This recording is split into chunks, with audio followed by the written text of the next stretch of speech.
Durante sua live semanal, a deputada federal Bia Kicis explicou como a opção da relatora Elisiane Gama de não propor o indiciamento do general do Lula retirou qualquer resquício de credibilidade de seu relatório da CPMI, que deveria ter investigado os atos do dia 8 de janeiro. A deputada disse: a ausência do general G. Dias na lista dos indicados para serem indiciados no relatório da senadora Elisiane Gama descredibiliza totalmente o relatório da CPI do 8 de janeiro. Na verdade, tudo o que aconteceu ali descredibiliza, mas esse fato fez com que até a mídia, até jornais que não são isentos, que normalmente apoiam o PT, tenham falado isso. Bia Kicis lembrou: o chefe do GSI de Lula mentiu à Polícia Federal, adulterou relatórios da ABIN e no 8 de janeiro ignorou o Plano Escudo. Além disso, falou uma coisa e o Saulo, que trabalhava com ele, falou exatamente o contrário. Um dos dois mentiu e eles não constam do relatório. O relatório foi uma vergonha, totalmente desvirtuado da realidade dos fatos. A deputada lembrou que o ministro de Lula, Flávio Dino, sequer foi convocado para depor, assim como o comandante da Força Nacional, e disse: foi um nojo esse relatório. Entre os aliados do presidente que ela pediu indiciamento do presidente Bolsonaro, estão 5 ex-ministros. Além de tudo, colocaram a deputada Carla Zambelli, o tenente-coronel Mauro Cid, o ex-assessor da presidência Tércio Arnaud Tomás. Coisa mais absurda, bizarra. Mas a gente sabe que a esquerda vive disso, vive de narrativas. O Lula falou que Bolsonaro nunca mais conseguiria se reeleger se dependesse das narrativas. E eles vivem de narrativas. Com a tomada da CPMI pelo governo, a comissão limitou-se a repetir, inclusive com alguns dos mesmos personagens, a CPI da pandemia, que ficou conhecida como CPI do circo e que serviu principalmente para perseguição política. Assim como a CPI da pandemia, a CPMI do dia 8 de janeiro também não poupou esforços em humilhar pessoas e empresas que manifestaram apoio ao ex-presidente Jair Bolsonaro, além de quebrar sigilos sem qualquer fundamentação, vazar dados sigilosos para a velha imprensa e ameaçar pessoas de prisão. O procedimento é o mesmo observado em inquéritos conduzidos em cortes superiores. Matérias da velha imprensa atribuem um rótulo ou marca a um grupo de pessoas, e isso é tido como suficiente para quebras de sigilos, interrogatórios, buscas e apreensões, prisões e confiscos. Após promover uma devassa nas pessoas e empresas, no que é conhecido como Phishing Expedition, os dados são vazados para a velha imprensa, que então promove um assalto de reputações que dá causa a novas medidas abusivas. Conforme vários senadores já notaram, os procedimentos são comumente dirigidos aos veículos de imprensa independentes, em evidente tentativa de eliminar a concorrência, controlar a informação e manipular a população brasileira. Em um inquérito administrativo no Tribunal Superior Eleitoral, seguindo esse tipo de procedimento, o ministro Luiz Felipe Salomão ordenou o confisco da renda de diversas pessoas, sites e canais conservadores, inclusive a Folha Política. A decisão recebeu elogios dos ministros Luiz Roberto Barroso, Alexandre de Moraes e Edson Fachin. A decisão não discrimina os conteúdos e atinge a totalidade da renda dos sites, com o objetivo de levar ao fechamento dos veículos por impossibilidade de gerar renda. Há mais de 27 meses, todos os nossos rendimentos são retidos sem qualquer base legal. Se você apoia o trabalho da Folha Política e pode ajudar a impedir o fechamento do jornal, doe qualquer valor à empresa Raposo Fernandes através do Pix, utilizando o QR Code que está visível na tela ou o código ajude@folhapolitica.org. Caso não utilize Pix, há a opção de transferência bancária para a conta da empresa Raposo Fernandes, disponível na descrição deste vídeo e no comentário fixado no topo. Há mais de 10 anos, a Folha Política vem mostrando os fatos da política brasileira e dando voz a pessoas que o cartel midiático quer calar. Pix ajude@folhapolitica.org. Assista. Bom, gente, outra coisa terrível que aconteceu, né?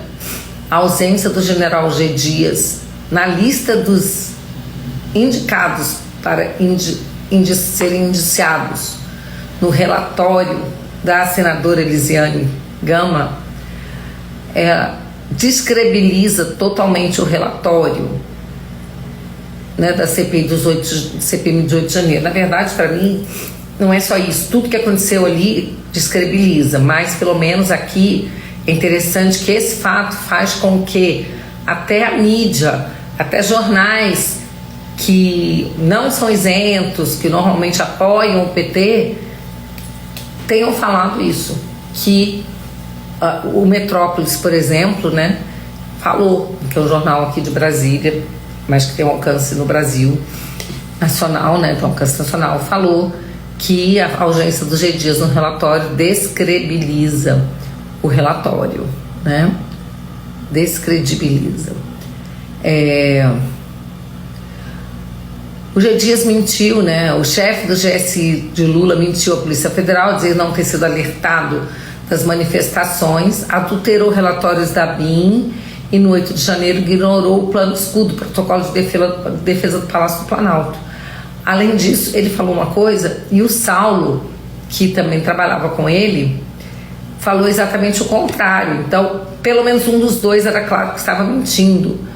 A gente tem a impressão de que foi o G. Dias, né? A gente tem essa convicção. E eles não constam do relatório, né? O relatório foi uma vergonha, totalmente desvirtuado da realidade dos fatos. O Dino, que não mostrou as imagens, deixou as imagens desaparecerem, as imagens do Ministério, né? Não foi chamado também para depor porque a oposição não conseguia maioria para votar. O chefe da Força Nacional não teve o seu requerimento aprovado para ser ouvido, apesar da luta dos deputados e senadores da oposição, que foi grande.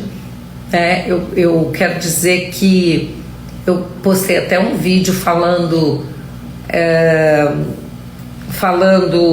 da atuação dos nossos amigos queridos que estavam na CPMI. Eu não estava porque eu sou presidente da CFFC, que é a Comissão de Fiscalização e Controle, né? Então a gente não pode estar em todos os lugares. Vários deputados precisam ser atendidos dentro do partido, né? Mas a gente tinha ali, o Ramagem, o Nicolas, o André Fernandes, o pastor Marco Feliciano, o Marcon, o senador Girão, a senadora Damares, o senador Jorge Seife, o senador Esperidião Amin, pela oposição também, que tiver o Abílio, o Felipe Barros, muita gente boa, lutando, né, para que a verdade aparecesse. E a verdade, ela veio à tona, né? Todo mundo pôde ver o que aconteceu, né? O Gustavo Gaia é maravilhoso, mas ele não fazia parte da CPI, da CPMI. Então nós que não fazíamos parte, a gente não podia falar, mas a gente podia estar lá, dar força. Tanto que no dia do relatório eu corri para lá para estar presente quando foram votar o relatório, né? E dar uma força para os nossos deputados e senadores que fizeram um trabalho muito bacana, tá? Bom, mas foi um nojo esse relatório, né? Um nojo. Entre os aliados do ex-presidente, que a senadora sugeriu o indiciamento, né? Porque ela pediu o indiciamento do presidente Bolsonaro. Estão 5 ex-ministros: General Braga Neto, da Defesa, Augusto Heleno, do GSI, Luiz Eduardo Ramos, do Governo, da Secretaria do Governo, General Paulo Sérgio Nogueira, da Defesa, e Anderson Torres, da Justiça. Além de tudo, também eles colocaram a deputada Carla Zambelli, o tenente-coronel Mauro Cid, o Tércio Arnaud Tomás, ex-assessor da presidência. Meu Deus do céu, que coisa mais absurda, bizarra, né? Mas a gente sabe que a esquerda vive disso, vive de narrativas. O Lula disse que Bolsonaro nunca mais se reelegeria, principalmente se dependesse da narrativa que eles conseguissem fazer, e eles vivem de narrativas, né? Vamos lá. Foram 1.300 páginas de relatório que será encaminhado à Procuradoria-Geral da República, ao Ministério Público e ao Supremo Tribunal Federal. Agora, interessante que, pela ausência do G. Dias no relatório, o presidente da CPI, deputado Arthur Maia, presidente da CPMI, não vai acompanhar, ou não acompanhou, porque eu não sei se ele já for ou não, né, essa turminha da esquerda, relatora, ao Supremo para fazer a entrega do relatório ou a PGR. Sei que ele não vai acompanhar porque não concorda, não é? Ele viu que o relatório é totalmente tendencioso, né?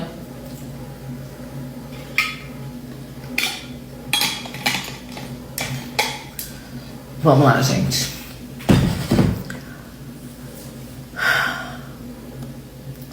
Gente, teve aquele ataque ao hospital da faixa de Gaza.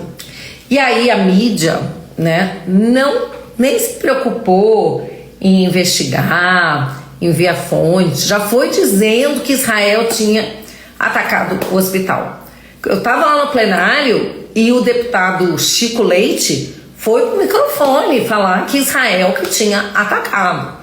Logo em seguida, né, veio um áudio à tona mostrando que não tinha sido Israel de jeito nenhum, tá? Que tinha sido um grupo terrorista do Jihad Islâmico Palestino, né, que o seu míssil falhou e caiu no hospital, matando 500 pessoas. Um absurdo. Pessoas que estavam num hospital, né, para serem cuidadas, civis, crianças, mulheres, idosos, morreram por conta de um míssil. Mas os jornalistas já saíram correndo dizendo que havia sido Israel. Depois a gente não viu nenhum jornalista pedir desculpas. A gente viu eles remendarem a notícia, mas não pediram desculpas. Então isso é desinformação, tá? E eles que acusam, dizem que querem fazer checagem de fatos, né? Querem impedir a desinformação. Eles próprios fazem desinformação o tempo todo, tá? Agora vindo um pouco para o Brasil, né? Depois de fazer um alarde sobre a volta de investimentos em ciência, educação e tecnologia, o governo Lula anunciou mais um bloqueio no orçamento da educação, que atinge pesquisadores bolsistas. Dessa vez a medida atinge 116 milhões de reais no orçamento da coordenação e aperfeiçoamento do pessoal de nível superior da CAPES, órgão responsável pelas bolsas de pós-graduação de mestrado e doutorado. Do total, 66 milhões foram contingenciados e 50 milhões cortados. Entidades científicas manifestaram preocupação com a decisão do governo petista e acham difícil acreditar que a ciência voltou. De acordo com a presidente da CAPES, Mercedes Bustamante, o contingenciamento foi de 86 milhões apenas em agosto. A diretoria responsável pelas bolsas teve bloqueio de 50 milhões. E o setor de formação de professores de educação básica, 36 milhões. Outros 30 milhões foram bloqueados em outubro na Diretoria de Relações Internacionais. E de acordo com a Folha de São Paulo, a chefia da CAPES informou que 50 milhões do total contingenciado não retornarão ao orçamento de 2023. É bom dizer que essas pessoas todas votam no Lula, tá? Odeiam o Bolsonaro, viviam dizendo que o Bolsonaro era anti-ciência, aí votam no Lula para a volta da ciência. Tá aí, gente, tá aí, tá?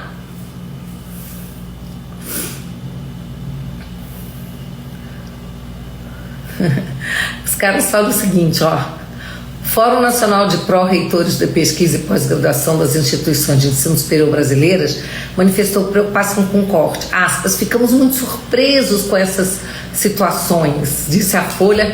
Roberto Rodrigues da Silva, presidente do Fórum. Imagina se fosse Bolsonaro, iam estar xingando de tudo quanto é nome, estudantes indo pra rua, fazendo greve, né, com aquela coisa, respeite a educação, respeite a ciência, não sei mais o que. No caso do Lula, o máximo que eles falam é: ai, ficamos surpresos. Eu não posso dizer que sinto por essas pessoas, tá? Agora, sinto muito pelo Brasil, né, por esses contingenciamentos, por esses cortes, porque isso está acontecendo, vai acontecer em toda a economia brasileira, né? Estão usando dinheiro de investimento para pagar dívida. Esse governo está ferrando com o Brasil, vocês sabem disso. Então vamos lá.